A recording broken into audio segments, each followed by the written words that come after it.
Based on everything I know about this technology, it is not possible for NICOLA's Fitbit to have held a charge for 8 days in those water conditions while attempting to report heart rate data, which we know it did until February the 4th. I'm going to read that bit again.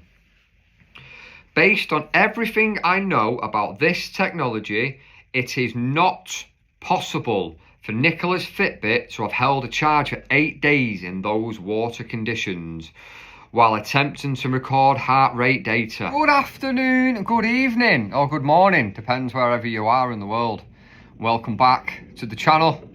Let's have our little swig out of the plant pot. My mate messaged me the other day saying it makes him feel sick when I have a swig out of the corner, so let's make him feel sick. That's for you, Andrew. So today, in another NICOLA BULLEY video, let me get the old glasses on. Got another video about NICOLA BULLEY. Cue the "leave the family alone" card. Now, can I just say to like everybody that plays that's become a meme in itself, that "leave the family alone." If they don't like what you're saying, if they don't like that you're questioning the mainstream media, if they don't like you questioning the narrative, or you're not happy with the inquest, or you've got a few things that don't make sense, if you mention it, it's "leave the family alone." Oh, get a new catchphrase, because honestly, it's getting really, really boring. And that little manipulation tactic that some people are using of "leave the family alone," it's fading fast. I want justice for NICOLA, because the longer this goes on, the more down the rabbit hole that I'm going into this, the more I'm watching other content makers. Like, damn. If this is not foul play, I will eat my hat. That red hat I've got, I will eat it. If within the next couple of years this remains as is, I will eat my red hat. And I like that hat. I've been on here talking about inconsistencies, which I stand by. Been on here to talk about going up to spend the day with Peter Falding. Okay? We're not going to be discussing NICOLA.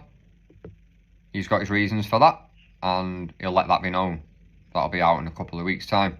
So many things don't add up. There's so many inconsistencies in everything that the inquest has kind of summarised.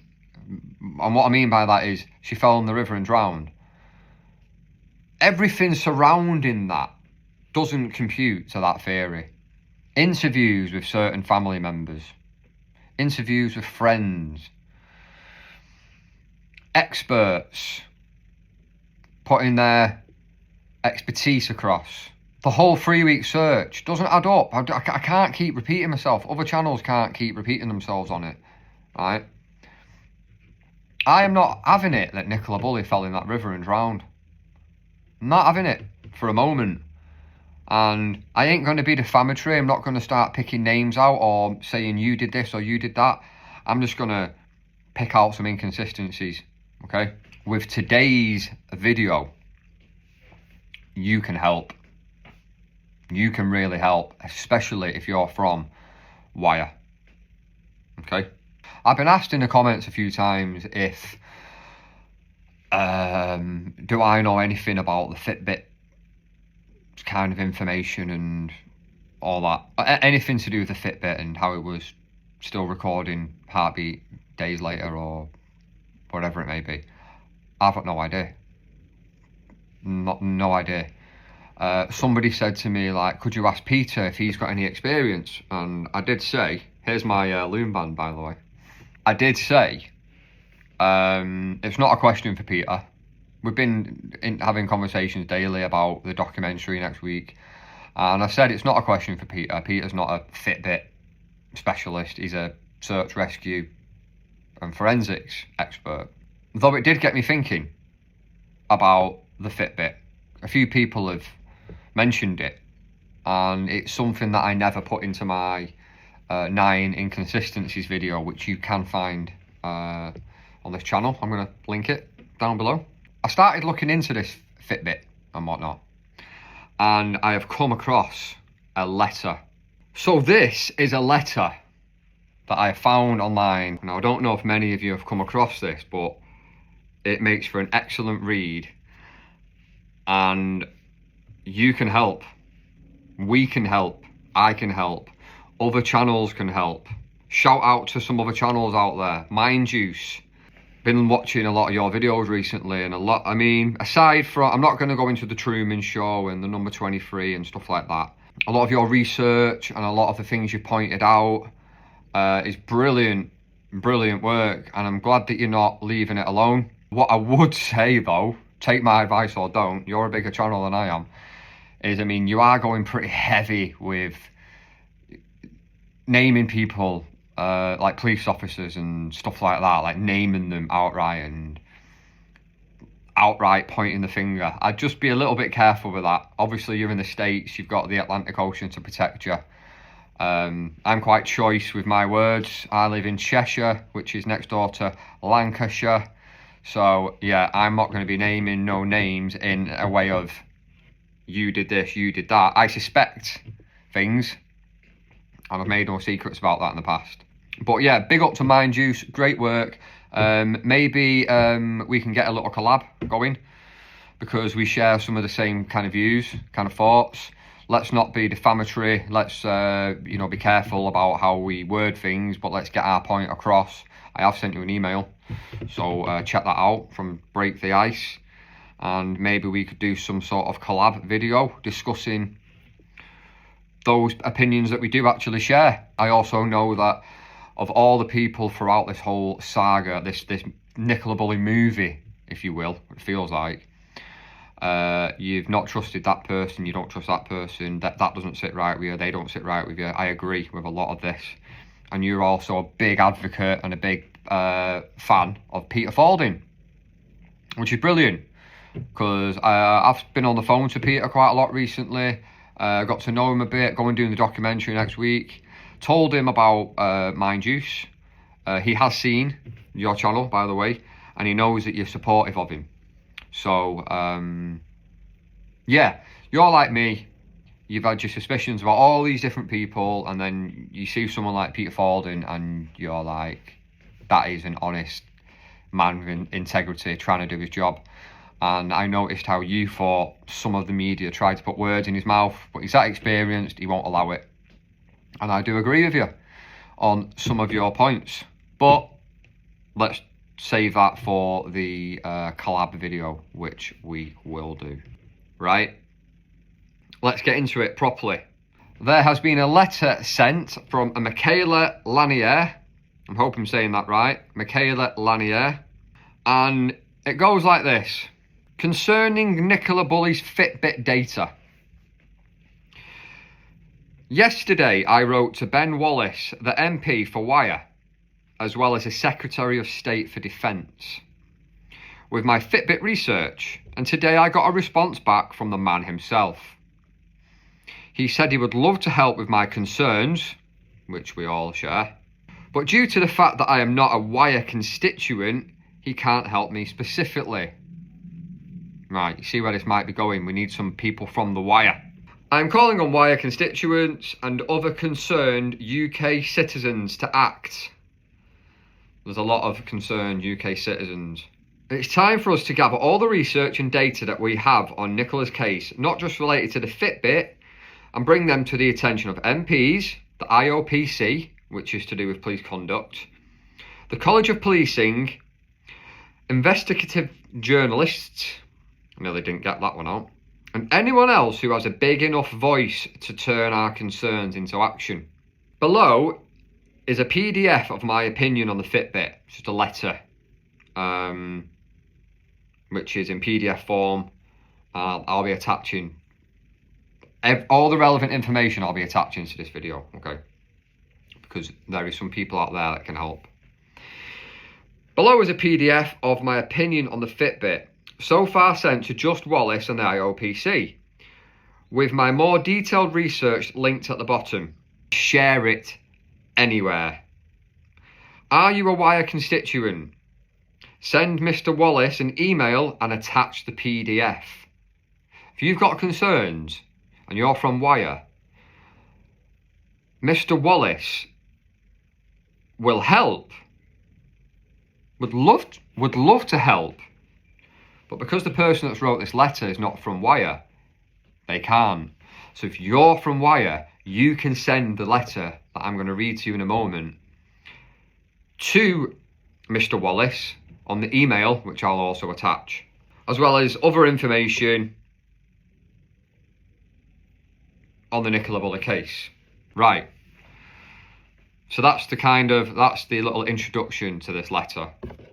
Now, the findings in the letter themselves. I'm now reading the letter. I'll read it all.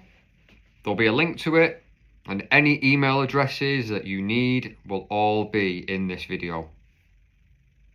This could make a bit of a change.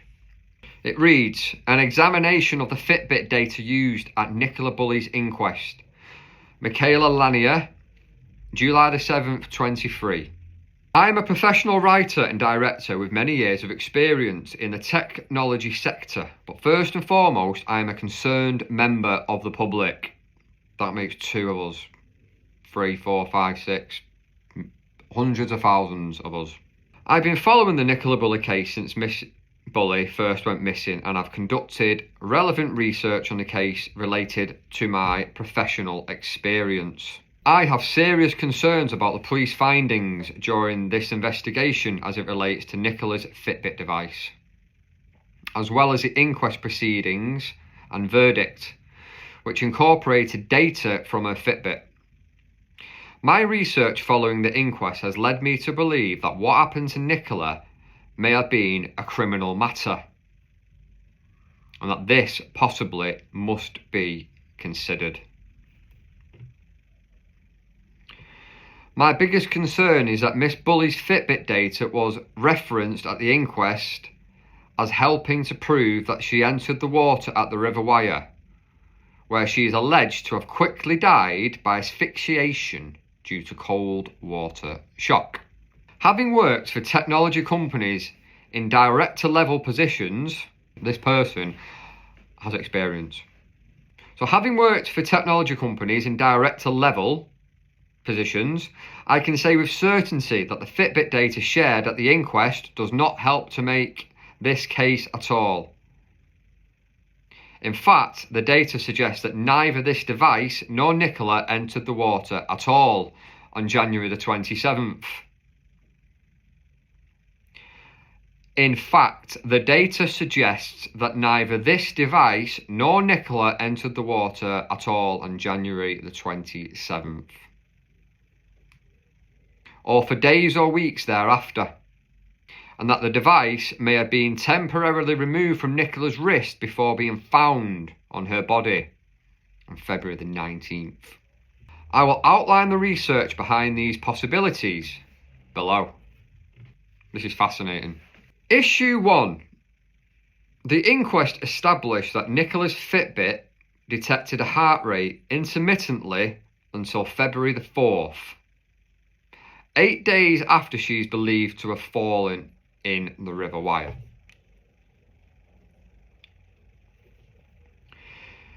In general, newer wearables can detect a heart rate from water moving between the device and the wrist, but they can also erroneously detect a heart rate due to other types of movement of a body on land, deceased or alive, and from stationary objects near the device, which they mistakenly think is a wrist.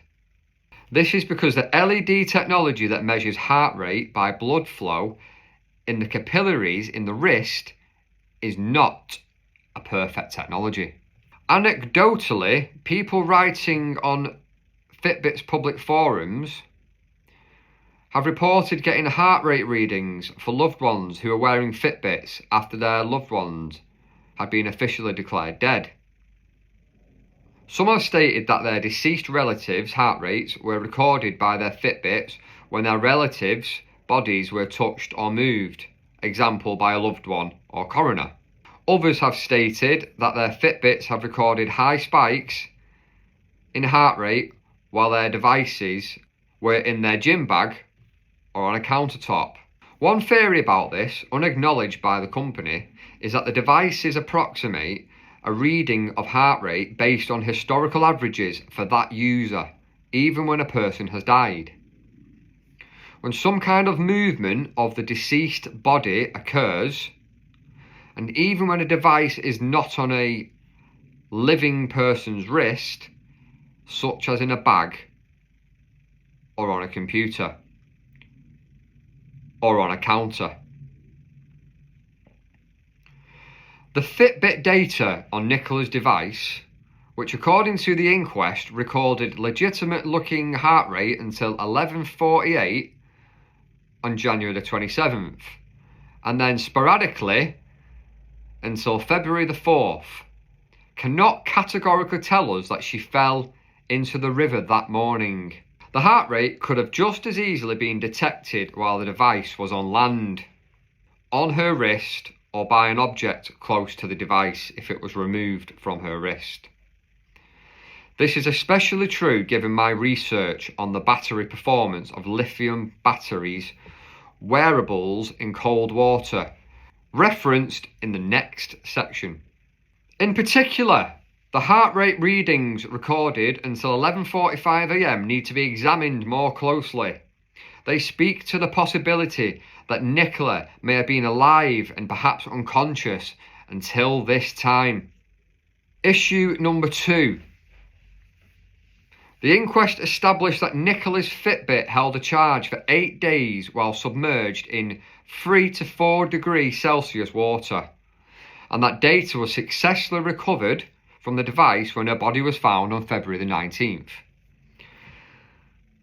NICOLA's device is rated to a water depth of 50 metres, but its battery life, bracket, listed as 6+ days by Fitbit, and arguably the device itself would be compromised by being in cold water for this long, and the battery would not likely last for more than 2 days. It is not designed for such use, and most wearables, except top-of-the-line models from example Garmin and Apple, and watches specifically designed for diving. According to this person's research on this and their experience in this kind of field, technology and whatnot, the Fitbit being in cold water for this long, the battery would not likely last for more than 2 days. But it was recorded for a few more days after that, wasn't it? Interesting. This has gone to MPs who said they want to help, but you need to be a Wyre constituent. So, Wyre people that want some justice, this is for you. But also, anybody else that's like gone into the rabbit hole and got bits of information that they think don't add up, and some of Mind Juice's work can all be collaborated. IP ratings, which rate how well a device performs in severe conditions involving dust and water, is not a rating system that Fitbit uses. Fitbit told me that they simply use ATM as a measure of water depth suitable for their devices. NICOLA's device is rated to 5 ATM, meaning it is water resistant but not waterproof, to a depth of 50 metres. It is likely that there would be performance and cosmetic issues with the device if it remained on in cold water for any length of time, i.e. more than 1 or 2 days. The water in the Wyre was reported at the inquest at 3.6 degrees Celsius on January the 27th, and somewhere in the range of 3 to 4 degrees Celsius for the 23 days thereafter. The Fitbit Versa 4 uses a lithium polymer battery. Lithium polymer is a preferred technology for batteries used in smaller devices due to its lighter weight, lower cost and other advantages, but it performs worse in water and in extreme temperatures than lithium ion. I hope this is all making sense to you. I'm gathering it all as I'm reading it. But this is someone that's very, very familiar with how Fitbits work. and they felt the need to send this to MPs, and they want people to share this because they know something's in this. I think we need another inquest, and I think if we get enough people, we can kind of force another inquest, because the first one smells like cow dung. But it performs worse in water and in extreme temperatures than lithium ion, which itself sees reduced battery life in cold and hot temperatures. In my findings, as much as 73% reduction in battery life depending on water temperature and device settings. The choice of LiPo, lithium polymer, may be a reason why Fitbit eschews IP ratings. LiPo isn't ideal for extreme conditions, such as very cold water or over the long term. Wearable manufacturers are hard pressed to get anything over 5 to 6 days of battery life, let alone 8 in normal operating conditions. And this is 8 in cold, submerged in cold water. And wearable manufacturers are hard pressed to get anything over 5 to 6 days of battery life. That's in normal conditions, let alone 8. This is particularly true for wearables that are actively and continually recording heart rate or attempting to. Based on everything I know about this technology, it is not possible for NICOLA's Fitbit to have held a charge for 8 days in those water conditions while attempting to report heart rate data, which we know it did until February the 4th. I'm going to read that bit again. Based on everything I know about this technology, it is not possible for NICOLA's Fitbit to have held a charge for 8 days in those water conditions while attempting to record heart rate data, which we know it did until February the 4th. That's compelling. Makes you think this, doesn't it? I think slowly, bit by bit of my research, bit of NICOLA, bit of their research, bit of Mind Juice research, other smaller channels and other bigger channels that have slipped my mind right now, are all doing their bit. People want justice. You can't have people thinking that she was menopausal and had a drink problem and just fell in. That's no legacy for her. That's no memory for her. She needs justice. Issue 3. The inquest established that Lancashire Police were able to obtain 9 days of unsynced data from NICOLA's device when she and the device were found on February the 19th. The inquest revealed details about NICOLA's walk, heart rate and last movements up until 9:30 a.m. on January the 27th, the day she went missing. Plus heart rate data recorded after 9:30 a.m, including spikes, in inverted commas, at 9:33. Accurate looking heart rate data until 11:48 a.m. and the intermittent readings up until February the 4th. In total, that is 9 days worth of data. If NICOLA's friend Emma White's remarks to The Sun on February the 4th are to be believed, the device was last synced to NICOLA's phone on Tuesday, January the 24th, 3 days before she was reported missing. It is important to note that her device cannot sync to the cloud automatically. It requires a Bluetooth-linked phone to sync to the app and cloud. Bracket, data once synced via phone app can also be accessed on the web at fitbit.com by logging in to your account. Stick with me. Or as Mind You says, further. According to Fitbit, it is not synced to the phone, right? The Versa 4 device only stores 7 days worth of data on the device itself. Summary data may be available going back 30 days, but it does not contain the level of detail that was presented at the inquest as to what occurred on January the 27th, regarding steps and heart rate. So how was Lancashire Police able to extract 9 days of detailed data, January 27th to February the 4th, after February the 19th? This was never explained at the inquest. Shock. The supposition, what's a new word for me? The supposition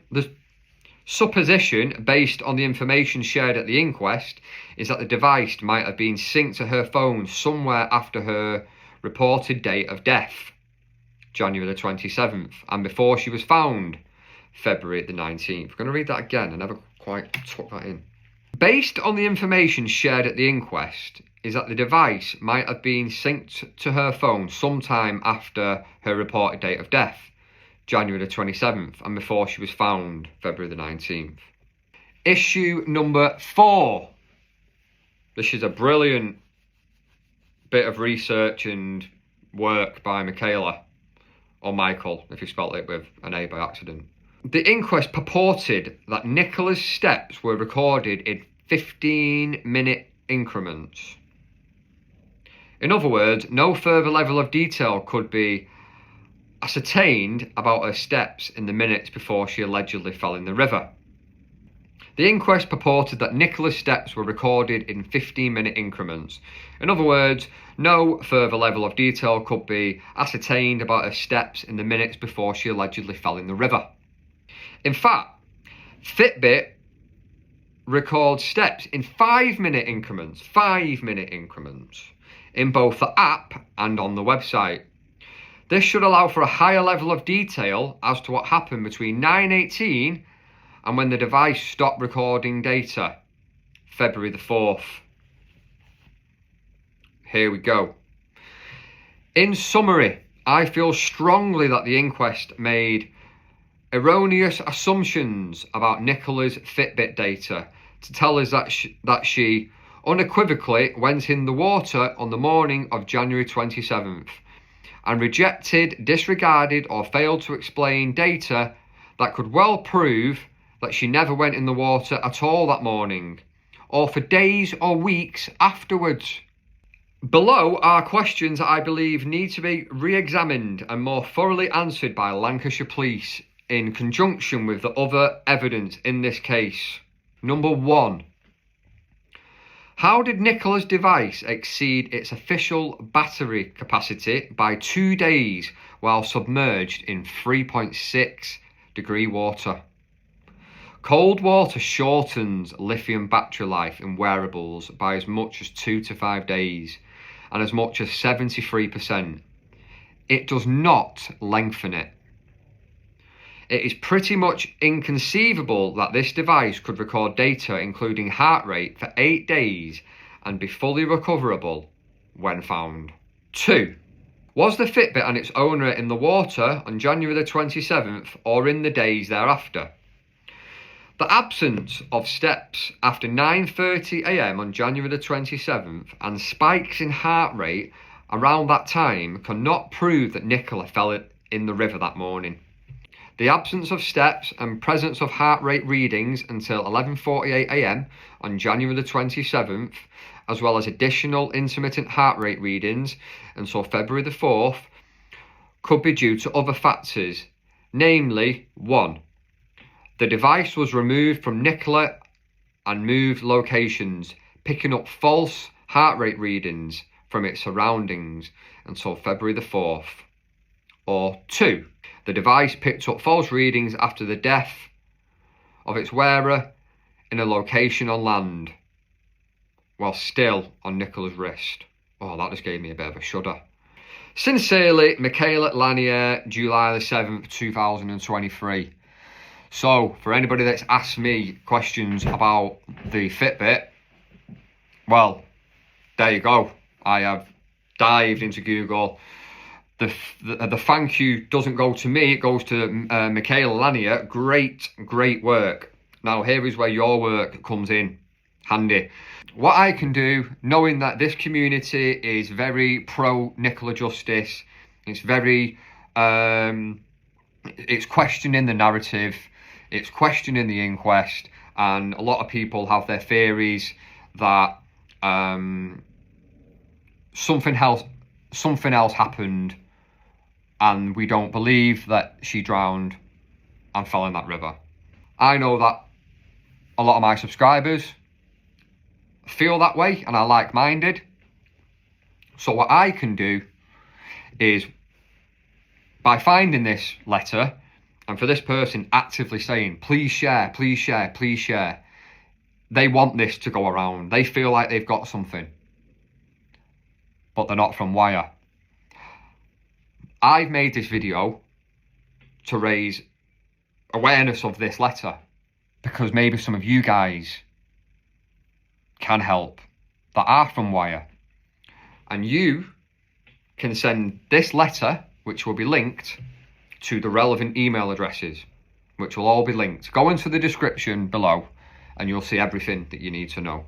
There's a comment that has been left with regards to this letter that reads, good points, Mickey. I don't know if it's Mickey, Michaela or Michael. Good points, Mickey. However, this letter is missing another crucial point. According to the inquest, Nikki pressed the volume up and power button twice at 9:18, 10 seconds apart. I saw captures of a slide from the inquest. The inquest simply assumed that she was turning the volume up. More assumptions. Not even considering the possibility that she might have been trying to start the emergency SOS call on her iPhone. That is the button combination. That is a button combination you would press.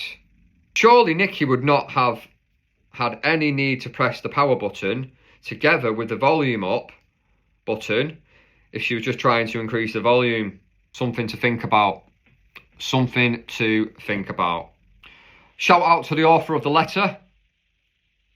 Brilliant, brilliant letter.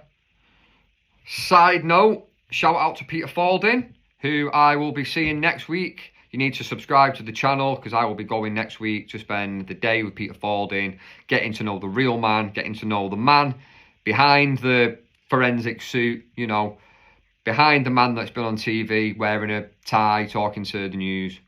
Going to get to know the real Peter Falding, who we all know is a very honest, integral, decent guy. So any Wyre residents that feel that Nikki has not got justice, then all you need to do is forward this letter to the following. So if you take the link from the description below, take that link and let them know that you're a resident of Wyre, and email it to Ben Wallace, MP for Wyre, at wallaceb@parliament.uk. Again, all of the emails and all of the links and all that will be in the description. Also, email it to the IOPC, enquiries at policeconduct.gov.uk. Also, email it to Andrew Snowden, Andrew Snowden, PCC Lancashire, Commissioner at lancashire.pcc.gov.uk. Share this video widely. That's what the author wants. Get it shared. Let's get this looked at by Parliament, because all of that data and all of that research that that person has done in that letter, fascinating. And I think a lot of people need to see this. Share the PDF, post widely. Let's make this happen for Nikki. The more of us that keep trying to get justice for NICOLA, the more pressure we put on. There could be a second independent inquest. And then the closer we get to the truth of getting NICOLA and her family justice. I think that's everything. I think I've covered everything. Any questions? Drop them in the comments. Let's keep at it. I kind of took myself out of this for a little bit, but I think as you get a bit older and the more you do YouTube and stuff, the thicker your skin gets.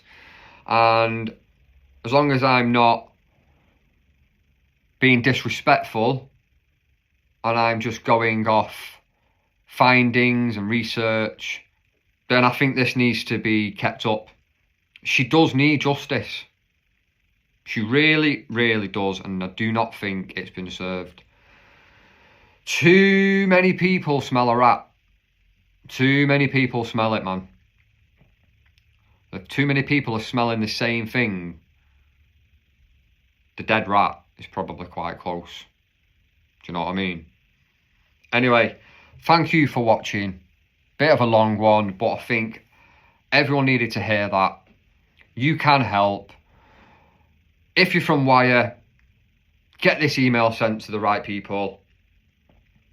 Share this video, like, comment, and if you enjoy the channel, hit subscribe. I think that's it. I think I've covered most things there. Everybody, have a nice evening. Heavens have opened here. That is Manchester for you. It'll be about 40 degrees in an hour's time. Enjoy yourselves, enjoy your day. Peace out.